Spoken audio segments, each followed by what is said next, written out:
welcome to this next video. We are now in step 2, what I call objections and protections. Because remember, you just did step 1. Hey, I'm Mark. I'm with such and such security.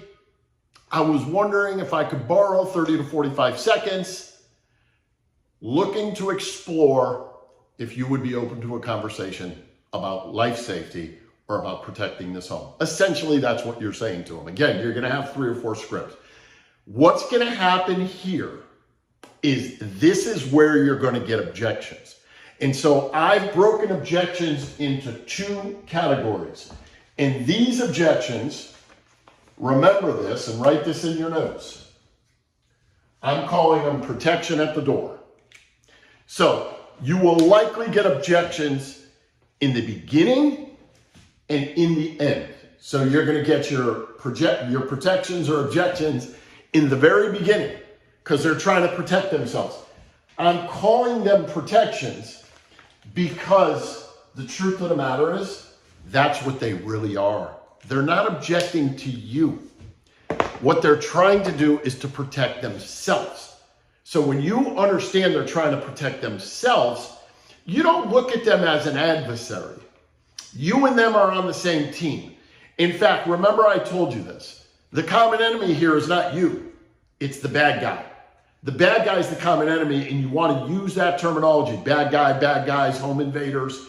You want to use fires, the silent killer, carbon monoxide. Those are the bad guys. We're the good guy. Remember that. So this protection really is not meant for you, even though it's going to be directed at you. It's not about you, it's about them. And you have to understand that. They are not opposing you. So the greatest way you can get on their side is through your intent to serve, to solve, to sell, to see if they're open to a conversation about better protecting themselves. That is how you get on their side. You don't get on their side by being all about your agenda. That's not how you get on their side. So let's look at what we have. You basically are going to get, I'm not interested, I don't have time, I already have it, or a gun or a dog. Again, you don't have to master the objections in this video. But I want you to watch this over and over again so you understand what we're doing here. And you're at the door, you're physically at the door. You've given them your script, and now they tell you, I'm not interested. Well, what are you going to do? I don't have the time. You caught me at a bad time. Already have it, gun or a dog. Well, here is your protection at the door framework. Number 1, you agree and acknowledge. Jot that down. Number 2, you make a point. Number 3, you ask a question. So at the door, handling objections at a door are different than handling it in a close, although it's very similar. It's very, very similar. In fact, if you master the door objections, you will be phenomenal in the closing objections. And it's all about a closing framework. So the first step that I teach in handling all objections is to agree and acknowledge. So somebody says to you, I'm not interested, no issue. And by the way, notice my physiology. Oh, no issue. Not a problem at all. In fact, if you're not interested, I couldn't even expect you to like be totally embracing to me because you don't have all the facts and figures, et cetera, right? So you want to learn to agree. I'm not interested. Not an issue at all. If you're not interested, I'm not interested. In fact, there's nothing you could say or do that would ever even allow me to allow you to take advantage of this being uninterested. See, so the whole thing is to drop the guard on disinterest. I'm not interested. Not an issue at all. A lot of people we talk to feel the same way. If you didn't absolutely need it, if you didn't absolutely want it, and if I weren't the best looking guy who came to your door, I would never even let you have it, right? So that's the agreement step. So you have to learn how to agree with people. And again, we're going to give you a book of objections and protections, and you study them. So you're going to learn how to turn the energy at the door, and you're going to learn how to pivot off of that energy to your next step. And the next step is step 3, where you're going to be talking about the problem and the solution. Okay? So again, I'm breaking this into steps for you. By the way, it takes way longer to train than it actually does to do it. But you're going to learn these objections. You're just going to spit them off like this in these protections. So I'm not interested. Let me just demonstrate this for you. No issue. If you're not interested, the last thing I would ever want is for you to take advantage of something that didn't make sense for your family. That's fair, right? See, so I'm dropping the guard. And now I got to make a point and ask a question because I got to turn that around. So they said they're not interested. Can I ask you a question? I know I came to the door uninvited. I apologize. I know I came here uninvited, and I apologize for that.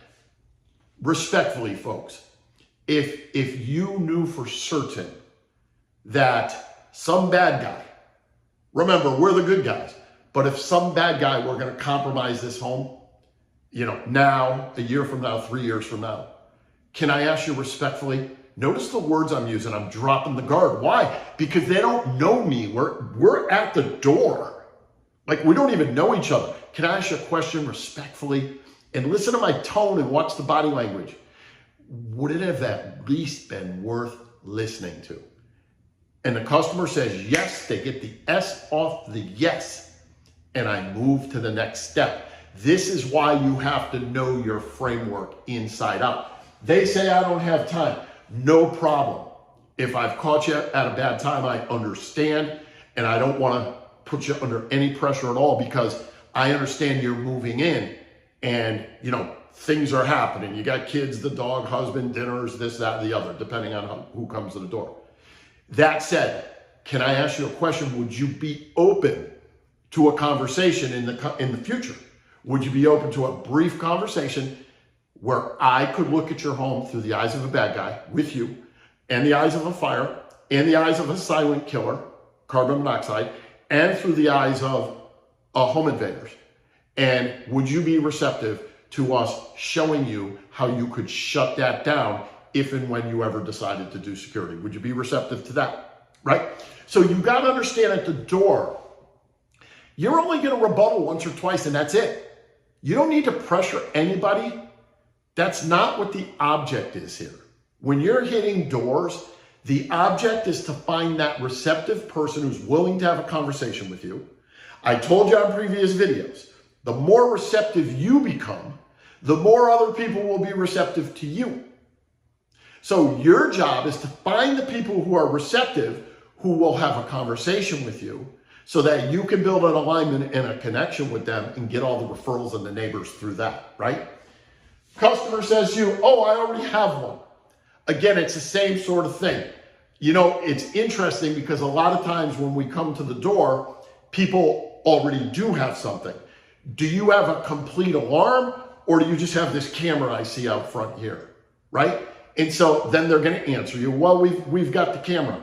No issue at all. That's an amazing first step. I was curious. Would you be open and receptive to me walking around the home, outside the home, through the eyes of a bad guy, looking at your home through the lens of a bad guy? Would you be open and receptive to me showing you where some potential holes are that a burglar home invader could take advantage of? And not only that, a fire or the silent killer, carbon monoxide. Would you be open and receptive to me showing you the holes? This way, if and when you ever do it full out, hopefully you would at least consider us. See, or they say, well, I have a gun or a dog, right? A guy says he has a gun. Usually it's not a woman saying it. Usually it's a gun. Your response to all gun owners is this: whoa. And I don't doubt for a minute, based on what I can see, you would use it. I say that to you lovingly and respectfully about the gun. That said, let me ask you this. If you knew for sure that A, you either couldn't get to the gun, or B, you weren't home, and that created a possibility that left you and the family vulnerable, would you at least have been willing to have a conversation to close some of these vulnerability spots. And it's either going to be yes or no. If it's yes, you bounce off the yes and you move to the third step. If it's no, you go like this. No issue at all. No issue at all. And then you're going to move to your process. Okay? Now, we are going to show you in a future video how to lead capture disinterested people. This is going to be another video, another conversation, but we are going to show you how to do that. For this video, I wanted to demonstrate to you, but again, you're going to get the scripts, the framework, protections at the door, agree, acknowledge, make a point, ask question, turn it. Okay, you got to be able to do that quick at the door.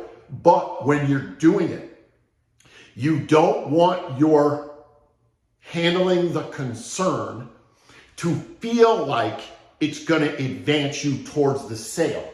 Notice how when I'm rebuttaling or I'm addressing the concern, I'm addressing it in a way that I'm trying to open them and get them receptive to looking at the home through the eyes of a bad guy, so I can leave them with some information where they're vulnerable. This way, if and when they ever do it, hopefully they'll consider me.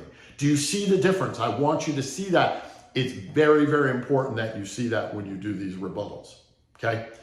I'll see you on the next video. We're gonna have to go a little deeper here.